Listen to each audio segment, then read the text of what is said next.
দোস্ত কি রে হাগিবার একটা বিষয় শুন।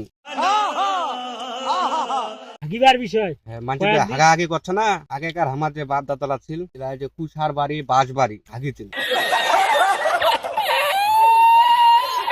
সেলকার বাসা তুলা দিয়েছিল তো এনে মোটা মোটা বাস, ওই যে লোকজন হাগিছিল। হ্যাঁ আর এই বর্তমান ডিজিটাল যুগের হাগার কথা শুনিব। ডিজিটাল যুগের হাগার কথা কয়েক এই ডিজিটাল যুগের হাগার কথা মোট আসতো ভাই 3 লাখ টাকা খরচ করে টয়লেট কইছি। টয়লেট না বাথরুম? ওই হইলে বাথরুম টয়লেট হাগিবার রুম। হ্যাঁ রুম রাত খরচ করছে 1 লাখ, টয়লেট করছে 3 লাখ। এরা মুই মো চাষতো ভাই কইছিল যে চাষতো ভাই 3 লাখ টাকা খরচ করলো আর রুমটা খরচ করলো 1 লাখ আর হাগিবা কথা 3 লাখ। চাষতো ভাই মোক কইতে শুন চাষতো ভাই ওটা যে কমন গাছ ওই যে ছাম কইছিল সামতে বসে হাগিবা লাগে, ওই সামত। কিশোর সামত হ্যাঁ সামত ডার কেন দে ওটা মনে হয় যে সামরাত বসিবা নাগে বাসে মোটার চঙ্গা আছে বসে না হাগিবা নাগে। তা মো চাষতো ভাই গল্প শুনলে শুন মো কিন্তু এমন একটা অসুখ হয়েছে, এই ওষুধটা আমি সারিয়া পাও না, এই ওষুধটা আমার টয়লেট গেলে হতো। আমি কোনো চাষতো ভাই কি অসুখ হয়েছে তো টয়লেট হচ্ছে। আমার চাষতো ভাই মোক কোয়াছে যে শুন এই বিড়িটা যদি তুমি না খাও তাহলে মোক কোটি কুয়ার বাইর হয় না।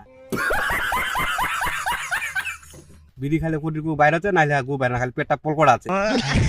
সাপ পলকড়ান তো পাঁচটা পলকড়ানটা লিখে দিন না, up down up down. Up down গু একবার বাইর হচ্ছে একবার উঠে যাচ্ছে, বাইরে উঠে আছে মানে বিড়ি টান্ডা জানতে এটা বুপ হচ্ছে চারাও কপড় আছে নাকায় মাথা দিয়ে।